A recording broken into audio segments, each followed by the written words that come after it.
Pageant lovers, apakah Anda setuju bahwa value seorang ratu kecantikan itu tidak ditentukan berdasarkan placement dia di ajang internasional? Kita ambil contoh misalnya Putri Indonesia Laksmi Denif Swardana.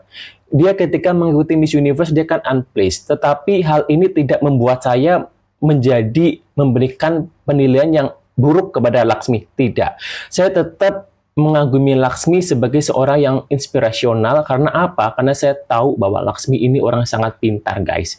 Dari cara dia berbicara, ada isinya, dan kalau kita tahu background dia, tidak bisa diragukan lagi, dia itu orang sangat pintar.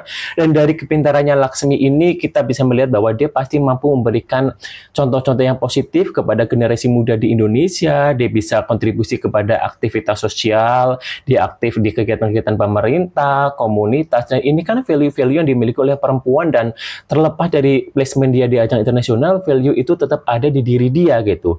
Berbicara mengenai placement di ajang internasional, ada beberapa faktor yang mempengaruhi gitu. Misalnya, ketika Laksmi ikut Miss Universe, itu adalah tahun terakhir Yayasan Putri Indonesia memegang lisensi Miss Universe, karena tahun depannya berpindah lisensi.